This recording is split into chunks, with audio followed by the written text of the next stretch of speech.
Mist clung to the peaks of the Chinling Mountains like silken shrouds, muffling the world. Here, amidst the jagged rocks and ancient pines, Li Mingxia moved.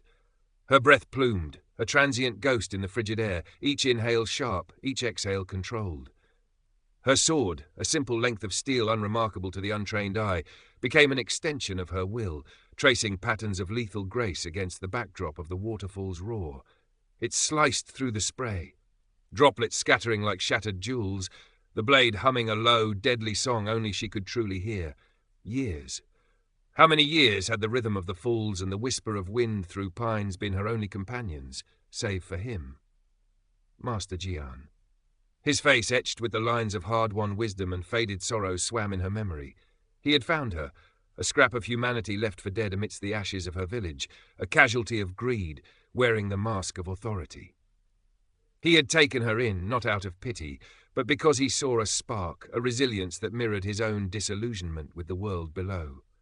He taught her the way of the sword, not as a tool for glory, but as a scale upon which justice, however small, might be weighed. He taught her survival, how to read the earth and the sky, how to move unseen, unheard. He taught her the code: disable when possible, protect the innocent, kill only when necessity's cold hand offered no other path. And he taught her stillness, the quiet discipline of the mind that was perhaps the hardest lesson of all. Now only the stillness remained. Master Jian lay beneath a cairn of stones near their hidden hermitage, his final breaths whispering cryptic instructions like falling leaves. Chang'an, the capital, currents run deep beneath the surface. Observe, beware the viper's nest. Let your conscience guide your blade. Mingxia knelt, placing a smooth river stone atop the mound. The weight felt heavier than stone. It was the weight of solitude, of a path now walked alone. She rose, securing her sword, her few belongings wrapped in oiled cloth. The mountains had been her crucible, forging her strength, honing her skills. But the world beyond, the world that had stolen her past, awaited. Chang'an. A name like a distant drumbeat, a sprawling labyrinth of power, intrigue, and the very corruption Master Jian had fled. She turned her back on the only home she remembered and began the descent, a solitary figure swallowed by the immensity of the peaks, the faint scar across the back of her left hand, a pale line against her skin, a permanent echo of pain endured, of lessons carved into bone and flesh. The journey was a transition, a slow shedding of the mountain's silence. Mingxia moved through foothills, then plains, her senses sharpened by years of solitude, drinking in the unfamiliar world. She travelled not as a warrior, but as a pilgrim or a simple traveller, her lithe form cloaked in practical dark grey robes, her sword inconspicuous at her side. She observed the farmers toiling in dusty fields, their faces etched with hardship, the merchants haggling in small market towns, their voices a cacophony compared to the wind's sigh, the local officials strutting with petty authority. She saw kindness, too, a shared meal, a direction given freely. But beneath the surface she sensed the tension, the unspoken anxieties that Master Jian had called the currents. Bandits were a rumour on the road, but she avoided them easily, her steps light, her path veering into shadow when needed. Once, cornered inadvertently by a trio of rough-looking deserters demanding coin, she moved with blurring speed, not with her sword, but with precise strikes to nerve clusters and joints. They collapsed, groaning but unharmed, before they fully registered her attack. She retrieved her dropped waterskin and melted back into the landscape, leaving them bewildered. The code held. Chang'an announced itself long before its walls appeared. The roads grew crowded, choked with carts, livestock, travellers from 100 different regions speaking a dozen dialects. The air thickened, tasting of dust, smoke, spices, and the press of humanity. Then the walls, immense, imposing, stretching further than her eye could easily encompass, but punctuated by towering gatehouses. It was a city built on the scale of empire, radiating power and confidence. Entering through the Mingde gate felt like stepping into another world entirely. The sheer volume of noise, shouting vendors, rumbling carts, neighing horses, snippets of conversation in languages she didn't recognize, was overwhelming after the mountain's quiet. Buildings pressed close, ornate and imposing, or simple and functional, creating a maze of streets and alleys, teeming with life. Silks brushed against hemp, scholars hurried past soldiers, foreign merchants with exotic wares haggled beside local craftsmen. Finding simple lodging in a quiet alley off a less-trafficked street took effort, her reserved manner and plain clothes marking her as different. She paid for a small, clean room, her coin pouch light. Her first days were spent simply walking, observing, listening. The Western market was a whirlwind of commerce, goods from the furthest reaches of the Tang Empire and beyond piled high, spices from the south, jade from Khotan, horses from the northern steppes, glassware from distant empires. It was a place of vibrant energy, but also sharp dealing and watchful eyes. She saw the city guard, the Jinwu guard, patrolling in their distinct uniforms, their faces often bored or officious. She saw opulent carriages carrying unseen occupants through cleared paths, contrasting sharply with the beggars huddled in doorways. The currents Master Jian spoke of were here, powerful and complex. Where did the viper's nest lie? The answer began to reveal itself not in the grand avenues, but in the bustling heart of the Western market. Mingxia was watching a merchant unfurl bolts of vibrant silk, the colours impossibly rich under the afternoon sun, when the commotion started. 3 men, clad in livery that mimicked official guard uniforms but lacked the proper insignia, swaggered up to the stall. Their leader, a burly man with a cruel sneer, kicked over a basket of silk remnants. "Your monthly protection fee is overdue, old man," he snarled, his voice loud enough to make nearby shoppers flinch and hurry away. The merchant, small and elderly, trembled.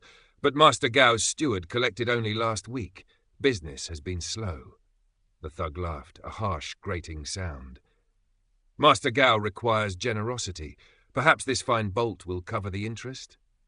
He reached for a length of imperial yellow silk, a colour reserved for the highest nobility. The merchant cried out, trying to shield his wares.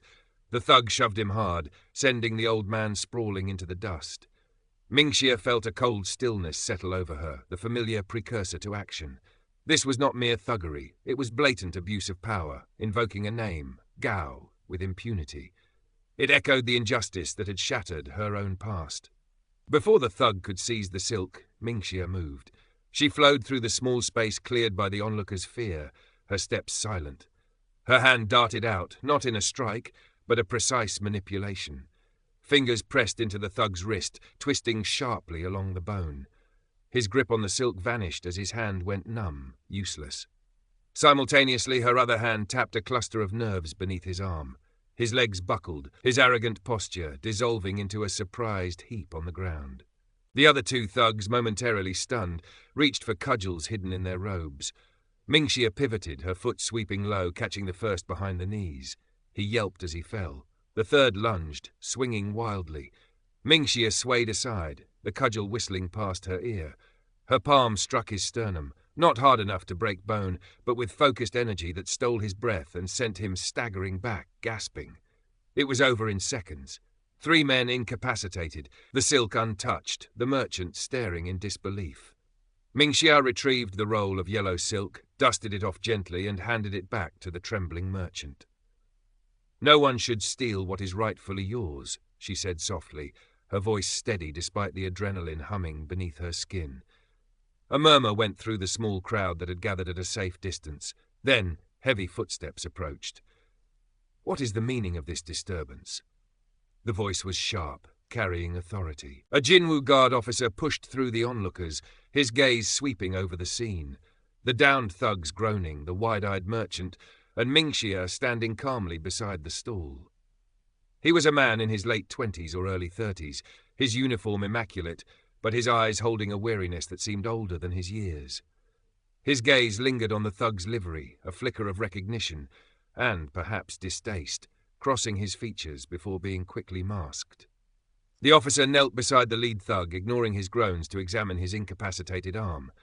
"Nerve strike," he murmured, his eyes flicking up to Mingxia, assessing her plain robes, her calm demeanour, the sword at her side. Impressive and dangerous. He stood up, his expression hardening into official neutrality. "I am Wei Chen of the Jinwu Guard. These men?" He gestured towards the thugs, who were slowly, painfully trying to rise. "They claim assault." Mingxia met his gaze directly. They were abusing this merchant, invoking the name of a Master Gao to extort him and steal his goods. Wei Chen's eyes narrowed almost imperceptibly at the mention of Gao. He glanced at the merchant, who nodded vigorously, fear still etched on his face but emboldened by Mingxia's intervention. "Is this true?" Wei Chen asked the merchant. "Yes, officer. They demanded money, threatened me. This brave young woman stopped them." Wei Chen looked back at Mingxia. "While I appreciate citizens defending themselves," he said, his tone carefully neutral, "taking matters into your own hands, especially with such skill, can lead to complications. These men serve a powerful household." He deliberately didn't name Gao Xianji, the powerful general whose name was whispered in connection with various shadowy dealings, but the implication hung heavy in the air. "Injustice leads to complications, officer," Mingxia replied evenly, ignoring it leads to worse. Wei Chen held her gaze for a long moment, a silent conversation passing between them, acknowledgement of the situation's sensitivity, a hint of shared frustration with the system. "There will be an official report," he said finally, turning his attention back to the thugs, who were now being helped up by other guards who had arrived. "You," he said to Mingxia, "come with me. We need your statement." Mingxia hesitated. Getting entangled with the city guard was not part of her plan, but refusing might draw more unwanted attention. She gave a slight nod. As Wei Chen led her away, leaving other guards to deal with the thugs and the merchant, he spoke quietly, his voice barely audible above the market din. "You handle a sword, I presume?" Mingxia didn't answer directly. "I handle myself." "The men you disabled," Wei Chen continued, "are minor cogs in a large machine. Their master, Gao Xianji, is a general with influence that reaches high places. The report I file will likely be buried. Those men will face minimal consequence, if any, and they, or others like them, will remember your face." He paused, glancing at her profile. "Changjian is not the mountains. Justice here has sharp edges and hidden costs. Be careful who you provoke." Mingxia absorbed his words. It was a warning, but also something else, a confirmation of the viper's nest her master had mentioned. "Thank you for the advice, Officer Wei," she said. He led her to a small guard post, took her brief, factual statement, and let her go without further incident, his expression unreadable. Mingxia melted back into the city's anonymity, but the encounter had changed things. She had brushed against the machine, and she suspected the machine, or Gao Xianji himself, would soon brush back. Her master's words echoed, "Observe, conscience, blade." The currents were pulling her in. Mingxia knew observation alone was no longer enough. She needed to understand the extent of Gao Xianji's influence, the nature of his illicit activities. Caution became her watchword. Using the skills Master Jian had taught her, she began to move through the city's underbelly like a shadow. She learned to listen in tea houses, picking up whispers and rumors while seeming engrossed in a simple meal. She learned the patterns of the city guard patrols, the shift changes, the areas where their presence was thin. She spent hours watching the gates of Gao Xianji's opulent residence, a veritable fortress within the city, noting the comings and goings, the arrogance of his household guards, the expensive carriages that arrived under cover of darkness. She focused on the thugs she had encountered. Tailing one of them discreetly led her to a warehouse district near the Grand Canal, an area known for bustling trade but also for goods that disappeared quietly off barges. The warehouse the thug entered was heavily guarded, far more so than seemed necessary for legitimate business. Peering from a rooftop vantage point across the alley, she saw crates being unloaded from a barge under the watchful eyes of men who moved with the efficiency of trained soldiers, not mere dockhands.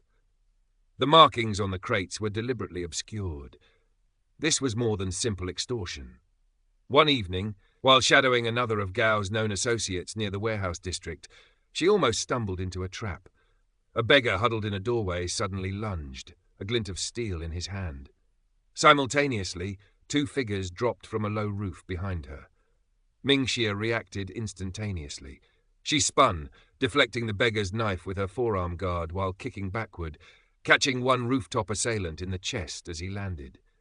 She drew her sword, the whisper of steel barely audible, parrying the second attacker's thrust while sidestepping the recovering beggar. The fight was short, brutal, and confined to the narrow alley. Mingxia moved with fluid precision, disabling rather than killing, using the pommel of her sword, precise strikes and throws that sent her attackers crashing into walls or refuse heaps. She disarmed them quickly, their skills clearly professional but no match for her years of honed discipline. She didn't linger. Leaving them groaning in the alley, she vanished into the labyrinthine streets, her heart pounding not with fear but with cold certainty. Gao Xianji knew about her. He considered her a threat worth eliminating. Soon after, a carefully folded note appeared under her door. It contained only a time and the name of a quiet, respectable tea house in a different part of the city. No signature. Mingxia considered the risk. It could be another trap. But something about the specific location, known for its discretion, and the lack of overt threat made her consider it. Could it be Wei Chen? She went, taking every precaution. She arrived early, scouted the surroundings, and chose a seat offering a clear view of the entrance and potential exits.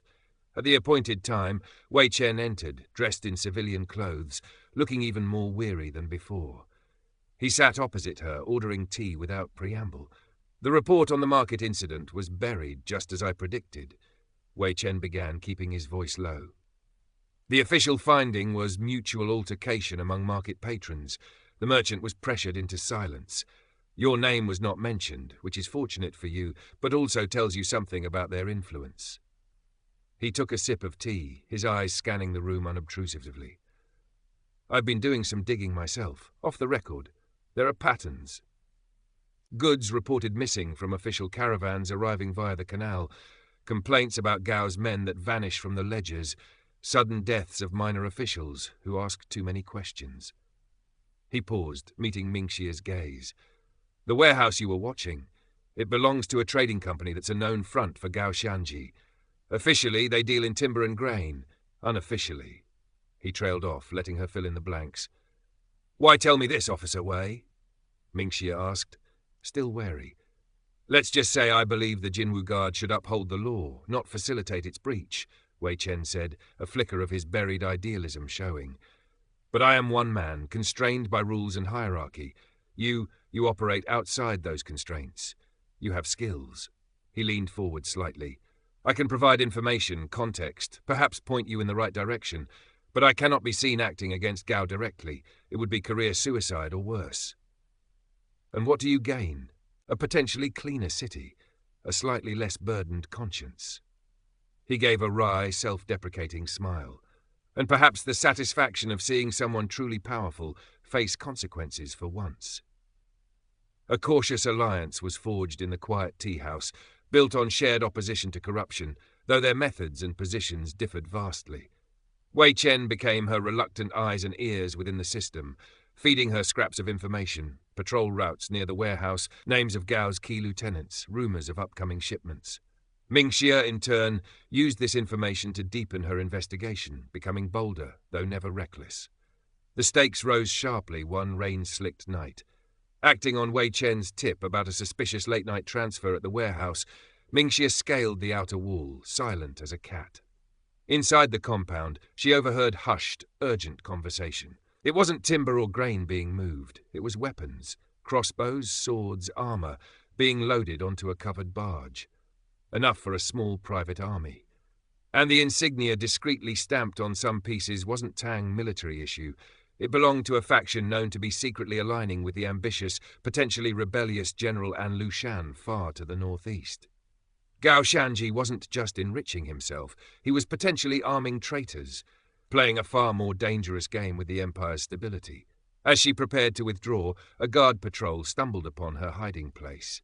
This time, there was no room for non-lethal takedowns. The guards were alert, skilled, and fighting to kill. Mingxia's sword became a silver blur in the gloom. She moved like a whirlwind, deflecting, parrying, striking with deadly precision. The clang of steel echoed briefly before being swallowed by the rain. She disabled two, but the third lunged, forcing her hand. A single, clean thrust ended his attack permanently. The metallic tang of blood mixed with the scent of rain. Mingxia stared at the fallen guard for a heartbeat, the cold reality of the code's exception settling heavily upon her. Kill only when necessary. It had been necessary, but the weight remained. She slipped away before reinforcements arrived, the knowledge of Gao's treason and the feel of the life she'd taken burning within her. Mingxia relayed her discovery to Wei Chen during another clandestine meeting, this time in the shadowed stacks of a deserted library. The implications hit him hard. Weapons for An Lushan's faction. He ran a hand through his hair, his usual wariness replaced by genuine alarm. This goes beyond corruption. This is sedition. If Gao is supplying potential rebels, he needs to be stopped, Mingxia stated simply. But how? An accusation of treason against a general of his stature requires undeniable proof. Rumors, even your eyewitness account, won't be enough. He'll crush us both. There must be records. Ledgers, correspondence, Mingxia insisted. Something that proves the transactions. Wei Chen thought for a moment, tapping his finger on the dusty table. Gao is meticulous, paranoid. If such records exist, they wouldn't be kept in the warehouse or his main residence. Too obvious. He has a smaller, private villa outside the city walls, near the Wei River. Less guarded, perhaps, used for discreet meetings. It's a long shot, but... It's the only shot we have, Mingxia finished. They devised a plan, riskier than anything they had attempted before. Wei Chen would use his authority to arrange a sudden inspection of trade barges along the canal near Gao's main warehouse district, timed to draw away some of Gao's security forces as a diversion. It was a flimsy pretext, one that could easily backfire on him, but it was the best he could offer. Mingxia would use the window created by the diversion to infiltrate the riverside villa and search for the proof they needed. The night of the planned infiltration was moonless, the air thick with humidity. Mingxia, dressed entirely in black, moved through the reeds along the Wei River like a wraith. The villa stood silhouetted against the slightly paler sky, elegant but isolated. Fewer guards than the city mansion, as Wei Chen predicted, but they patrolled diligently. Timing her movements with the guards' rounds, Mingxia scaled the outer wall.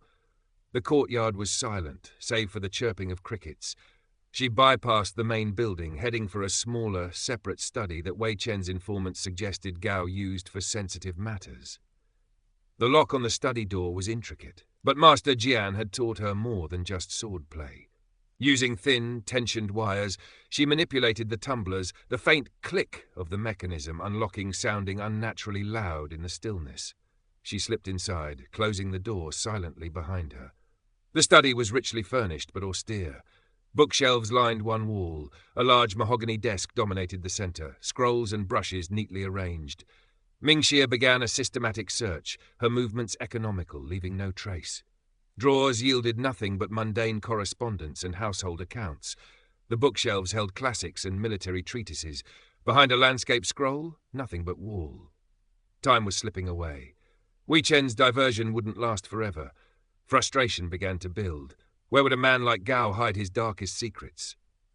Not somewhere obvious, somewhere personal, perhaps.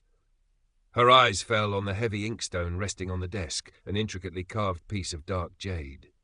On impulse, she examined it closely. A tiny, almost invisible seam ran along its base. Applying careful pressure, she felt a faint click. The top section of the inkstone lifted, revealing a hidden compartment. Inside lay a small, tightly bound, silk-wrapped bundle. Mingxia's breath caught. This had to be it. She carefully lifted the bundle. Inside was not a ledger, but a series of letters, written in Gao Shanji's own elegant script, detailing transactions, coded shipments of ironware and hunting supplies to specific contacts in the northeast, and expressing veiled but unmistakable support for An Lushan's ambitions. There were also return letters confirming receipt and discussing future needs. It was damning evidence. Tucking the bundle securely inside her tunic, Mingxia prepared to leave. As she reached the door, she heard it. A faint scrape of a boot outside, followed by a low murmur. Someone was coming. Not the regular patrol. She flattened herself against the wall beside the door, drawing her sword, the polished steel gleaming faintly in the sliver of light from the window. The door opened slowly. A figure stepped in, not a guard, but Gao Shanji himself, dressed in informal robes, his face illuminated briefly by the lamp he carried. His eyes, sharp and intelligent, immediately swept the room, noticing the slightly disturbed scroll, the fractionally ajar drawer she hadn't perfectly closed in her haste. His gaze snapped towards the shadows where she stood. "Impressive," Gao said, his voice dangerously soft. He set the lamp down on the desk, his hand casually resting near a decorative dagger lying amongst the brushes. "To bypass my guards, to find this place, you're more resourceful than I anticipated." He didn't seem surprised, more like a strategist confirming an opponent's capabilities. Who sent you? The Crown Prince's faction, or perhaps someone more ambitious? Mingxia remained silent, poised. He was trying to gauge her allegiance, her purpose. No matter, Gao continued, picking up the dagger, balancing it lightly. Resourcefulness must sometimes be pruned. He moved with surprising speed for a man of his rank, the dagger flashing towards her throat. Mingxia reacted instantly, deflecting the strike with her sword, the ring of steel sharp in the confined space. Gao wasn't just a politician. He possessed genuine martial skill, honed and ruthless. Their duel was not one of flashy techniques, but of deadly efficiency. Gao pressed the attack, using the study's confines to his advantage, trying to trap her against the desk or wall. Mingxia yielded ground fluidly, her footwork precise, using her longer blade to keep him at bay, parrying his thrusts and slashes. She looked for an opening, adhering to her code: disable, capture, avoid killing if possible. But Gao fought with the desperation of a man whose entire world was about to collapse, leaving few openings for non-lethal options. He feinted low, then lunged high, the dagger slicing through her sleeve, drawing a thin line of blood on her arm. Pain flared, sharp and hot. Mingxia grit her teeth, spun inside his reach, and slammed the pommel of her sword into his wrist. The dagger clattered to the floor.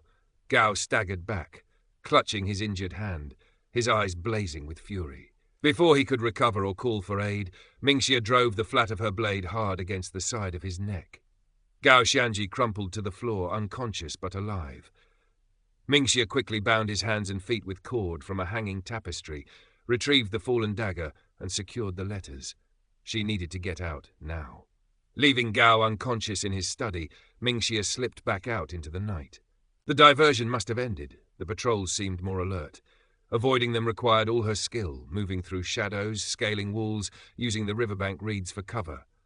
She reached the agreed-upon rendezvous point, a dilapidated fisherman's shrine downriver, just as the first hints of dawn stained the eastern sky. Wei Chen was already there, pacing nervously. He looked immensely relieved when she emerged from the darkness. "You made it, Gao?" "Incapacitated. And I have these," Mingxia said, producing the bundle of letters. Wei Chen took them, his hands trembling slightly as he scanned the incriminating script under the weak light of his lantern. This is it, undeniable." His face was pale but determined. "I know who to get this to, someone outside Gao's network, loyal to the Emperor." He looked at Mingxia, a new respect in his eyes. "You took an incredible risk." "Justice requires risk, Officer Wei," Mingxia replied, cleaning the blood from the minor cut on her arm. "What will happen to you?" Wei Chen tucked the letters securely away. "There will be inquiries about tonight's inspection. My career might suffer." Or, he gave another wry smile, "if this brings down Gao, perhaps I'll be quietly commended for my diligence. It's a gamble, but one worth taking." He hesitated. "And you? Chang'an is no longer safe for you. Gao has allies, and even if he is arrested, his network won't simply disappear." Mingxia nodded. She knew this. Her task here, the one her master's words had set her upon, felt complete. She had observed the currents, found the viper, and acted according to her conscience. "I will not stay," she said. "The world is large. There are other currents, other injustices." They parted ways near the city gates as the morning bustle began. Wei Chen disappeared back into the complex machinery of the capital, armed with the truth. Mingxia purchased passage on a merchant caravan heading west, towards the vast unknown lands beyond the Jade Gate, along the legendary Silk Road. Days later, news filtered through the traveller's gossip. General Gao Xianji had been arrested, accused of treason and corruption. High-ranking officials loyal to the Emperor had acted swiftly, presenting